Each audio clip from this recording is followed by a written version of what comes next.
Η έρευνα των Laurent και Geants παρουσιάζει και αναλύει με τη βοήθεια συνεντεύξεων και αποκαλυπτικών πληροφοριών τη μάχη της τεχνολογικής προόδου. Σκηνοθεσία Geants.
We're talking here about a cipher machine that the Germans used during World War II for most of their middle communications.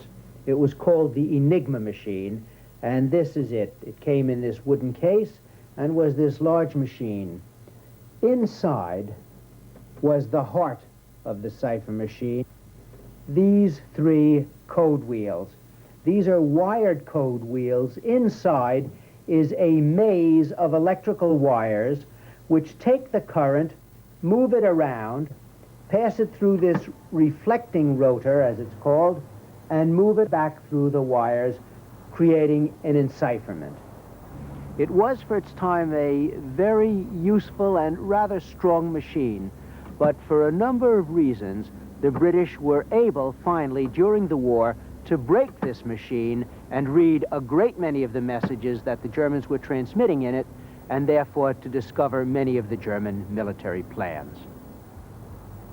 The first real use of computers to break codes came in World War II, when the British developed kind of a proto-computer, which didn't have all the characteristics of modern computers, but a great many which were very useful.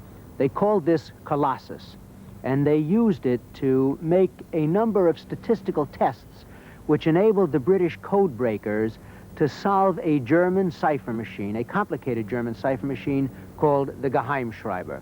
They were christened Colossus because it was the biggest machine that they ever had to operate. They'd been operating data processing machinery like punch tape and punch cards, various sorts of computers and calculators, but they were only, say, table machines. But this machine took up a whole room, one enormous room, so they called it Colossus.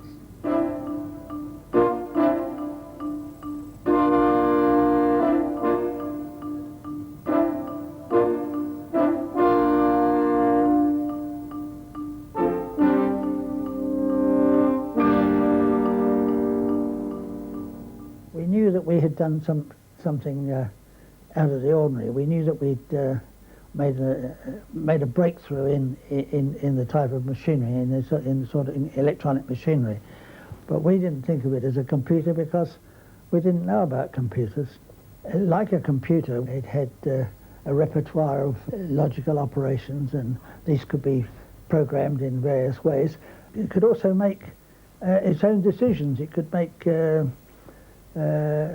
it could change the programming according to the results of the processing, which is what a computer can do.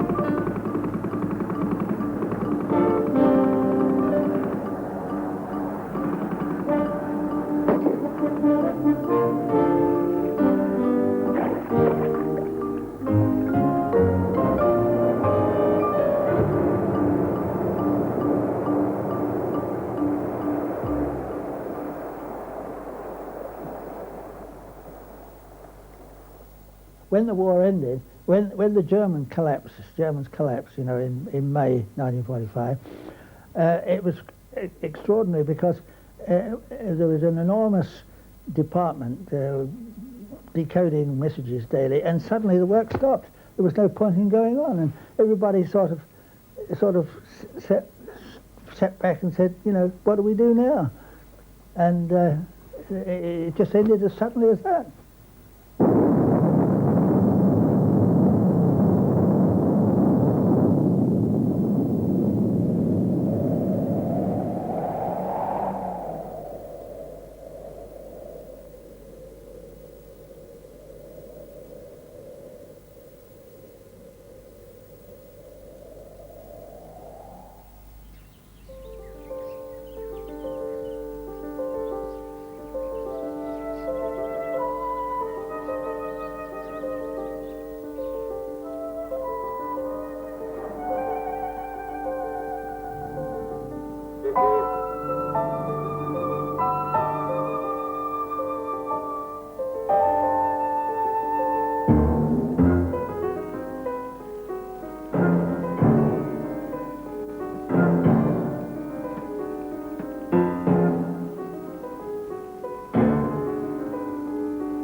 Fire!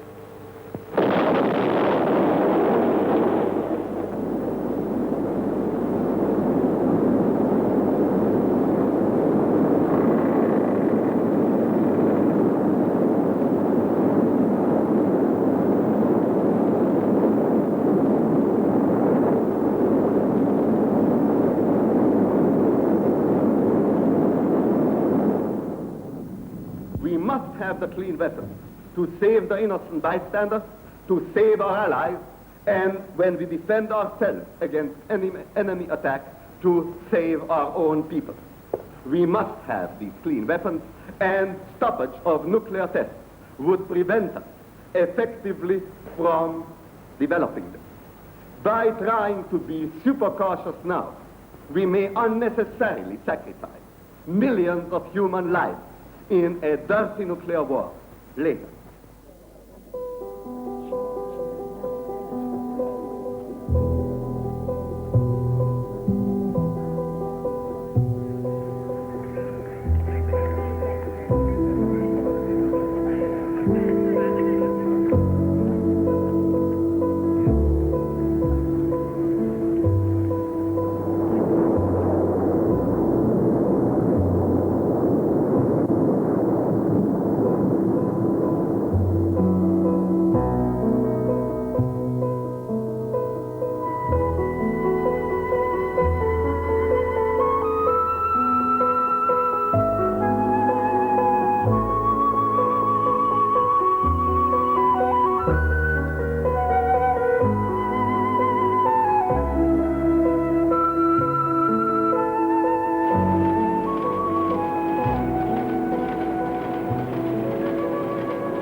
When Sputnik went up, I was working for the Navy on the American satellite program, and we were pretty surprised And of course, the world was very impressed. You may remember when the first Vanguard rocket was launched, a couple of months after that, it collapsed on the pad and burned up.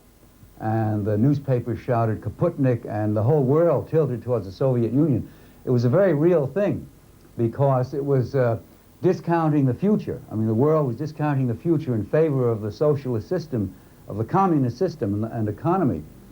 And that's just like losing a major war.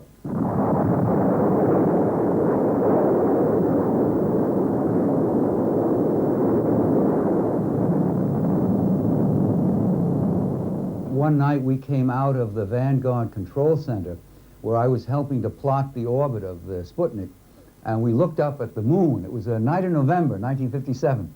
We looked up at the moon. It was a full moon, and someone said, I understand that the Russians are going to try to hit it with a rocket and put a big red splotch of dye over it to mark the Red Revolution. And some funny fellow said, well, we'll put a blue splotch on it and then it'll be the tricolor. But nobody laughed because we knew that they could hit the moon and we didn't have a chance of getting near it.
I believe that this nation should commit itself to achieving the goal, before this decade is out, of landing a man on the moon and returning him safely to the Earth.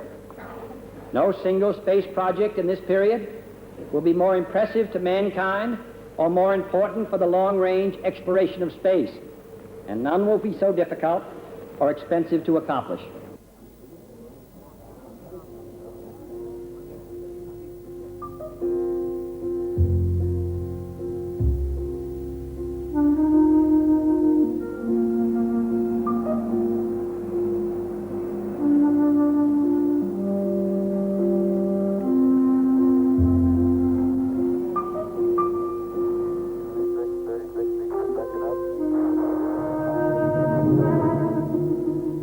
Very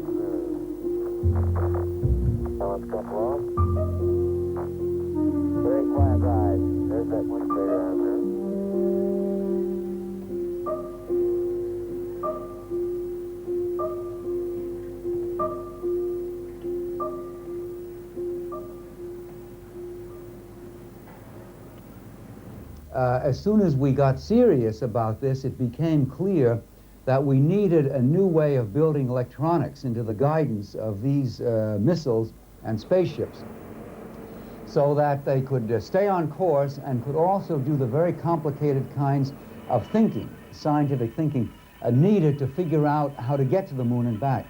And you couldn't do that with the old-fashioned transistors. You needed the new concept of many transistors on one circuit chip, condensed into a tiny space, just as the neurons in the brain are condensed.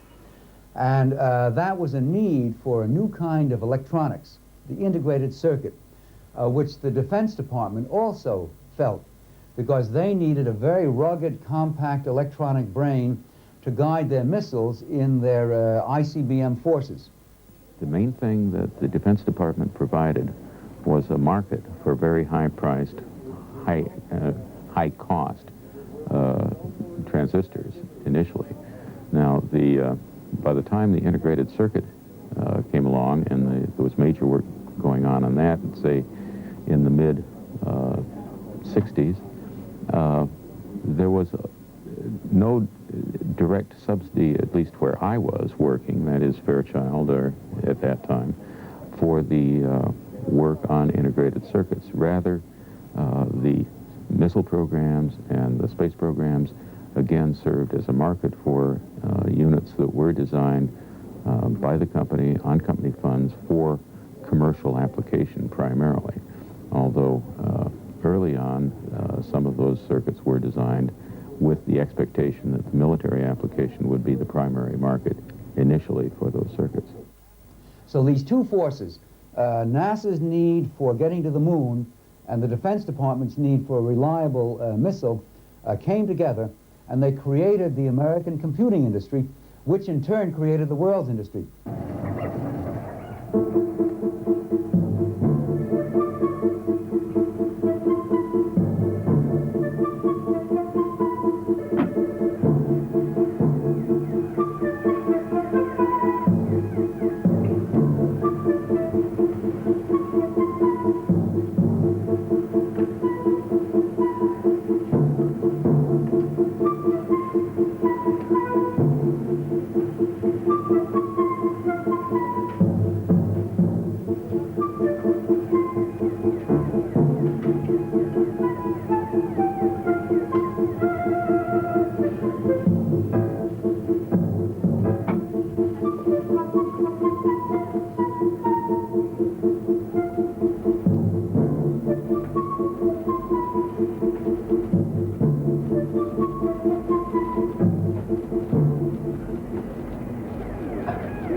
I'm reminded a little bit of a story of a friend of mine at MIT who died very young, but he said that he was too young to go to the moon, so the best he could do in his career was to provide the electronics so he could feel like he had gone to the moon, even if he hadn't made it. And I guess that when you look at the moonshots, you can say that a lot of people felt that they were there.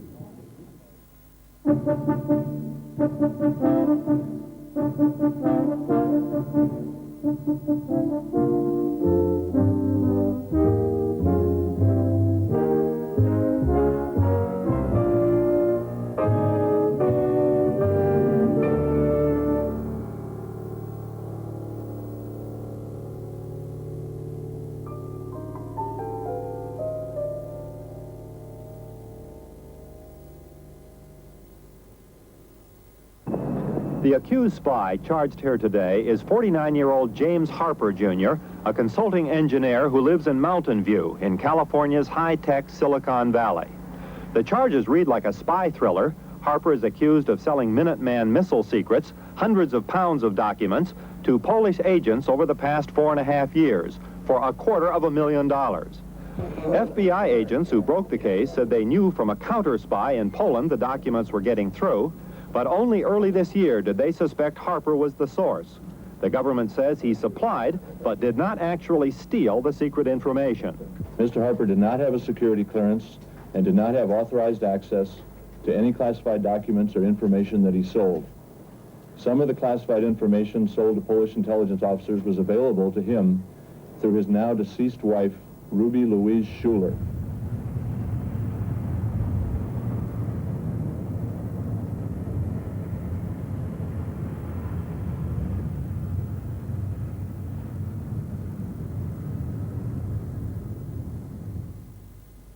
During the 1970s, around 1974 to be most precise, Western companies in France, Britain, and in the United States proposed sales to Eastern Europe and to the Soviet Union, legal sales of manufacturing facilities for microelectronics.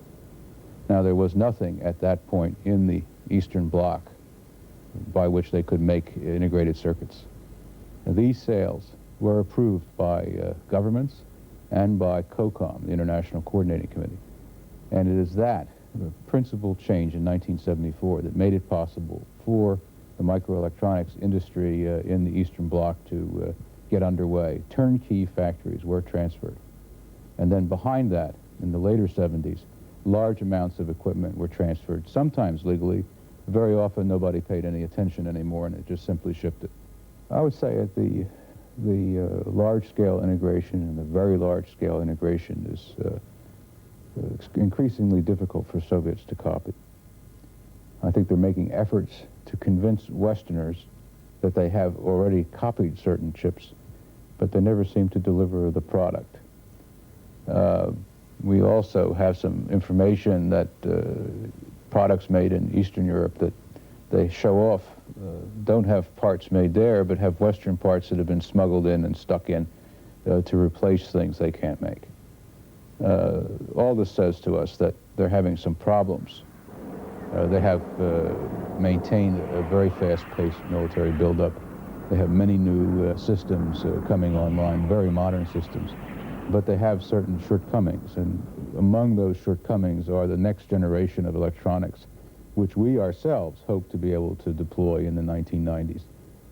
They are trying to steal the technology that would permit them to make the next leap and to be equal technologically to the West in the period of the 90s.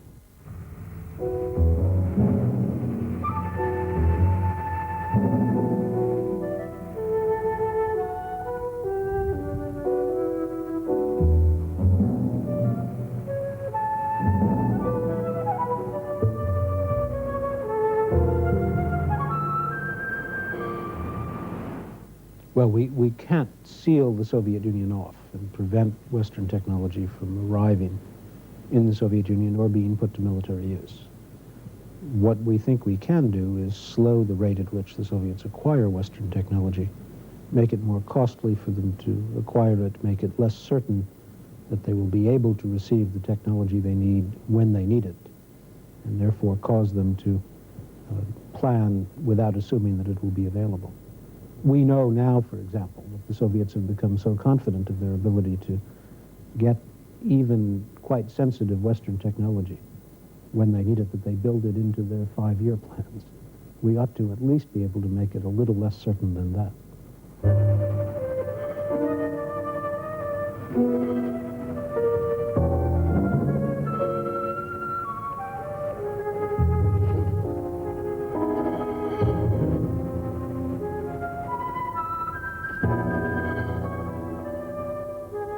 We believe that it's our mission to stop the Soviets from acquiring the fruits of our research and development basically without cost. And we further believe that it's important that we stop the Soviets from acquiring goods which we use here for civilian purposes and put them to military uses in the Soviet Union. It's clearly against the law, and the role of the Customs Service is quite plain and simple to enforce that law.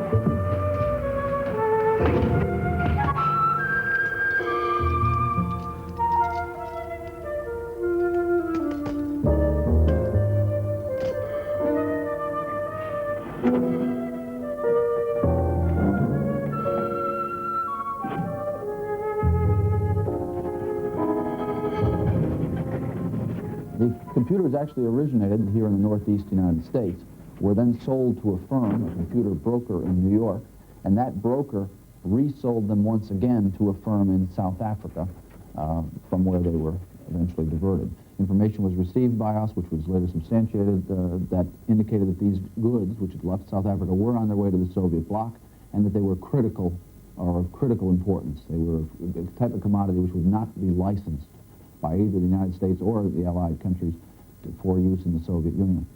We quickly and very successfully enlisted the support of the West German Customs Service in efforts to stop the vessel, which was known to be docking on November 9th in Hamburg, Germany. And on November 9th, the first half, if you will, of the attempted diversion was successfully blocked by enforcement action by German customs in Hamburg. Well, on November 16th, the Swedish Customs Service located some more of the commodities that were being shipped from South Africa in Sweden, where they had been unladen from the same vessel which had earlier that month stopped in Hamburg.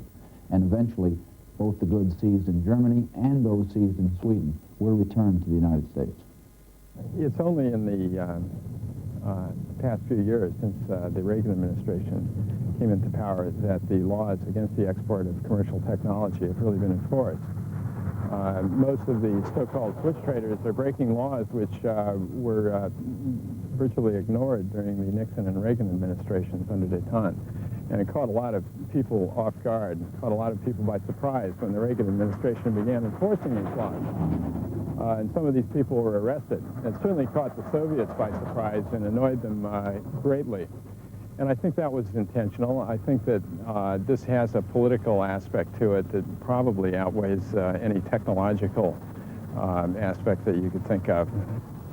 Across virtually all categories of conventional weaponry, the Soviets have a substantial quantitative advantage. If they are permitted, in addition to the advantage in quantity, to achieve equality in terms of the technology of those weapon systems, then I think the defense of the West, which is already difficult, could become impossible. We depend in the West on a technical margin, an advantage. We don't want to lose that.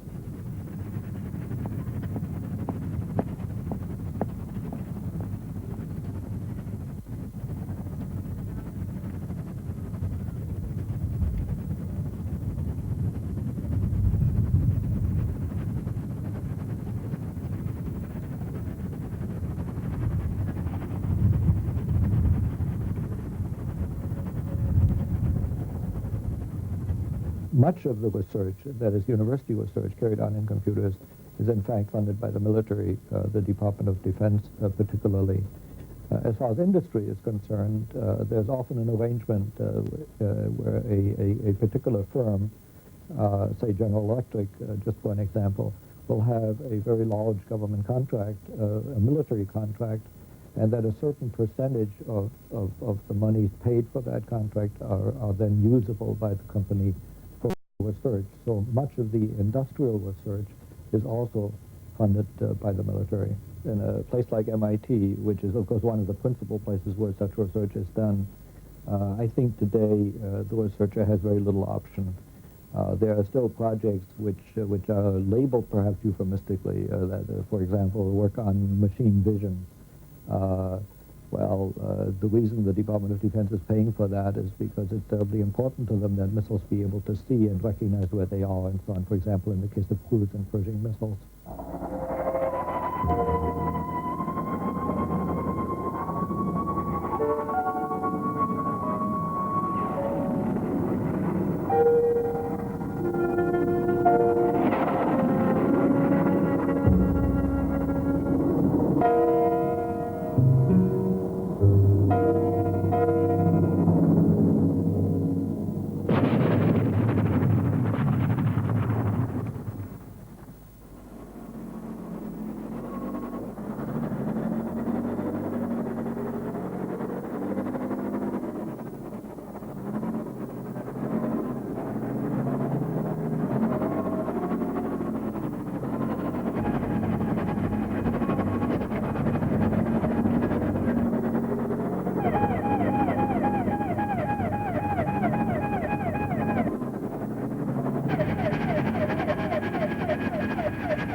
The U.S. Government recently announced the establishment of a software engineering institute in Pittsburgh at Carnegie Mellon University.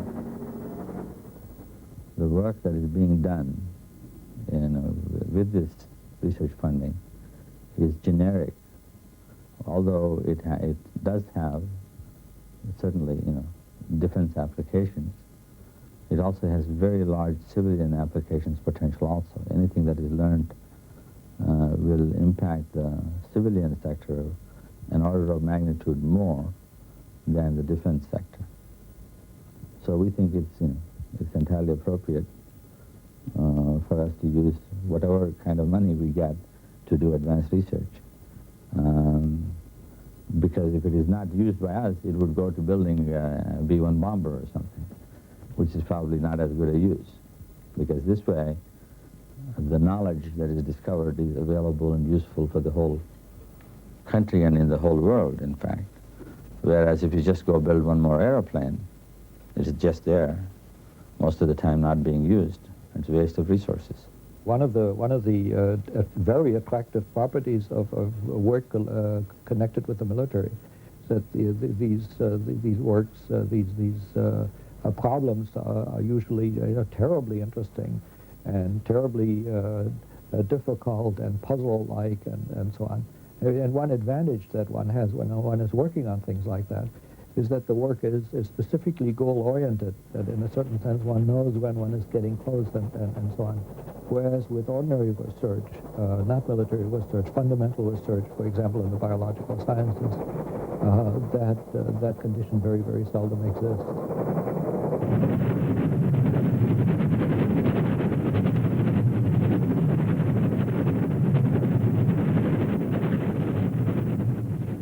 We don't agree with President Reagan's policy.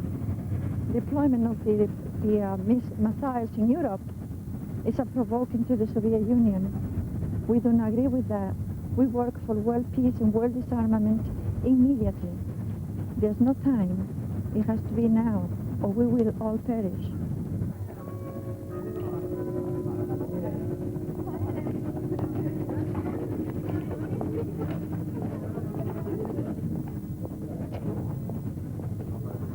All of the major universities that do computer science research are heavily funded by DoD.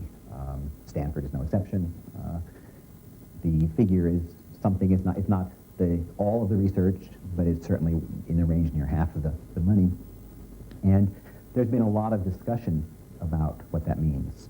There are those who say it doesn't make any difference as long as we choose the projects we want to do. If we're advancing the basic technology, then whether the money comes out of something labeled military or comes out of something labeled education or health or whatever isn't a significant difference.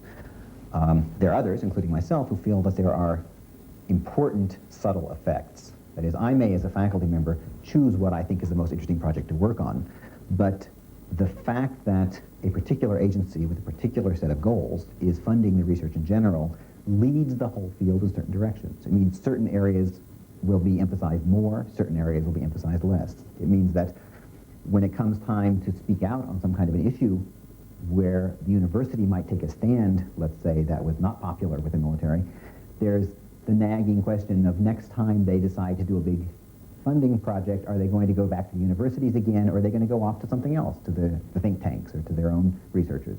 It is very clear that the computer was initially conceived in warfare, that the research has been sponsored by and directed to military goals the whole time, which is to say, and I think it needs to be said very plainly, that computer research has been devoted very largely to more efficiently killing ever greater masses of people.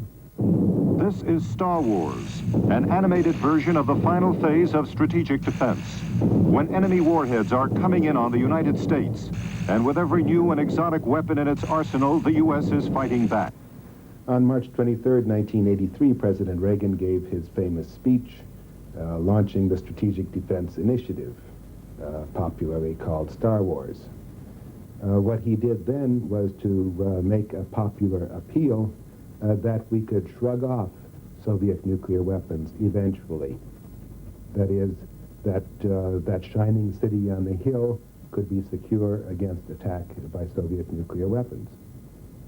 The Star Wars program may be the biggest contributor to commercial computing in this country and elsewhere. The Star Wars program, which is really not its proper name, is a program to defend the United States against a Soviet nuclear attack by shooting down the Russian missiles as they rise up off the ground. And to do that probably requires laser beams and particle beams, hence the name Star Wars. But the real heart of the program is not the lasers, it's the computers that manage this complicated situation. You must imagine in your mind's eye 1,400 Soviet missiles are rising out of their silos all at one time. And then overhead, we have about 100 satellites circling. And there are about a dozen over the Soviet Union. So a dozen American satellites engage in battle 1,400 Soviet missiles. And the way they do it is they focus on a missile, and they direct their laser weapon at it, and the laser melts a hole in the skin of the missile, the fuel ignites, the whole thing burns and destructs. And that takes about a second or two to accomplish. Then it quickly swivels over to another missile. And how does it do that? It scans the whole field, and then it has a computer inside which figures out which missile is closest, picks the closest one, polishes it off, goes to another one, and so on. And all of these satellites are thinking about the battle. And then there is one computer, I don't know where it'll be, maybe overhead, a computerized general, so to speak, watching the whole battle and marshaling resources here and there, moving them around just as a human would. And of course, behind that computer general, there is a human general and the president. At Kirtland Air Force Base in New Mexico, scientists are experimenting with chemical laser beams in an effort to build space weapons. Lasers in space fantasies were called death rays. They are powerful beams of light, so tightly focused that with silent, deadly efficiency, they can burn through a target thousands of miles away. Progress has been brisk, and the Pentagon now believes a space-based chemical laser weapon can be ready for system-level development by 1990. There is no controversy anymore, though. The studies which have been made in the government really hold out no hope of defense of society against nuclear weapons. That is because the Soviet Union has 10,000 strategic nuclear weapons, and a few tens of nuclear weapons would destroy society. So this is a system of defense which would have to work so perfectly that it is completely impractical. It could be overcome by a much smaller expenditure than is required to build the system. I think that if we don't build the Star Wars defense, and there's a chance we won't, because the Democrats in the American Congress, for some reason, are very hostile to this idea, and there's going to be a big fight against it, and my scientist colleagues are hostile to it, and I don't understand why, and the Soviet Union, of course, is very hostile to it. If we don't build it, I know the Soviets will build it, because they're trying very hard, and they've got no Democrats, and they've got no outspoken scientists, and no press to prevent them. And then we will have a situation where the Soviets have the world's largest arsenal of accurate ICBM warheads. They are capable even today, on paper, of taking out our military power to retaliate. But they're not doing it yet, because we have some retaliatory power left, and the operation is risky. If they have a defense that can protect them from our retaliation, then I fear for the safety of every American and of our European allies. But if we have a defense, we are not going to attack the Soviet Union. I don't know of anyone except a few people on the far left in this country who think we might. If we have a defense, then I know the Soviets will not attack us, and I think the world can rest easy. Los Alamos, New Mexico. Behind barbed wires, the National Weapons Laboratory is conducting highly classified research into particle beam weapons. Unlike lasers, which destroy by burning, particle beams destroy by impact. The Pentagon hopes to be ready for a decision by 1993 on a series of particle beam battle stations in space. The bureaucracy will, of course, do whatever it can to forward its goals, and it will use money and organization. For instance, the Strategic Defense Initiative, in some documents of the Defense Department, argues that it will support a lot of scientific research. Presumably, scientists should therefore support the Star Wars program because they get money from it. Well, scientists may or may not want to do that sort of thing. But it's perfectly clear that if there is a technology which has only negative impact, then people shouldn't work on it. At the Lawrence Livermore Laboratory near San Francisco, scientists have been developing the X-ray laser weapon, a hydrogen bomb exploding in space, generating X-ray lasers then fired through targeting rods at enemy missiles. The weapon itself then self-destructing. The scientists believe this awesome weapon will be ready for development by the mid-1990s. Should there be a restriction on what scientists do? Because atomic bombs are so frightening and were, of course, developed in secret. Many people now look on science itself as frightening. Perhaps they say scientists should stay away from subtopics. For instance, should rapidly advancing biology be allowed to discover things by which we can influence the properties of our progeny, of our children, of our unborn children? The answer, I believe, in most people's minds is, of course, yes. If it's merely a prevention of some painful, disfiguring, perhaps deadly deficiency. That should be prevented. But should we go further? Should we try to endow children with properties which we consider good? And here comes the question, the big question.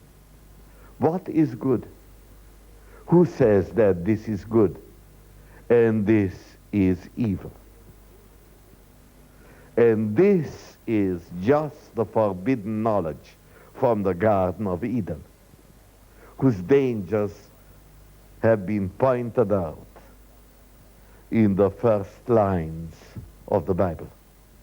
Should therefore the scientist himself be more selective or be told to be more selective in choosing the fruit of knowledge from which he is allowed to eat? Should some knowledge be, to put it crassly, should it be forbidden? In my opinion, a scientist has three functions: to understand, to apply, and by these two, human power is greatly increased. And then he has a third function: to explain what he has understood and what he has created in his applications.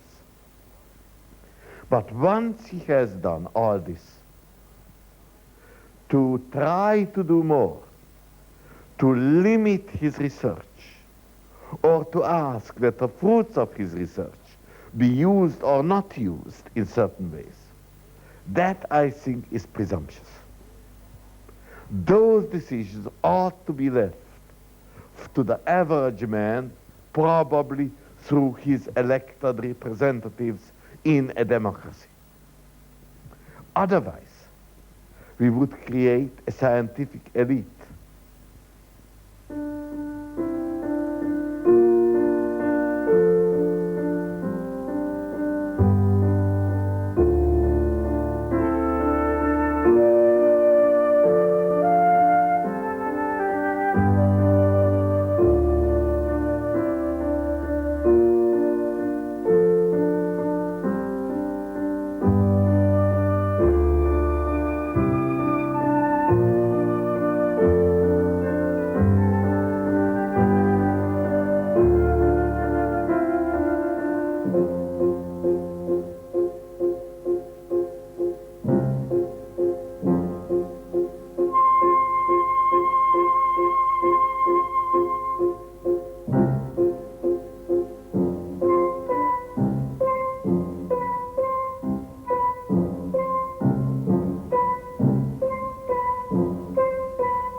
δεν εμπόδισες τη δολοφονία της επειδή κατά βάθος την ήθελες. Γιατί την μισούσες, την Τζέιν Μοσχοβίτη, γιατί ποτέ της δεν σε ανεγνώρισε, γιατί είσαι το νόθο παιδί της. Όχι, Διονύση, όχι. Δεν τη μισούσα γι' αυτό.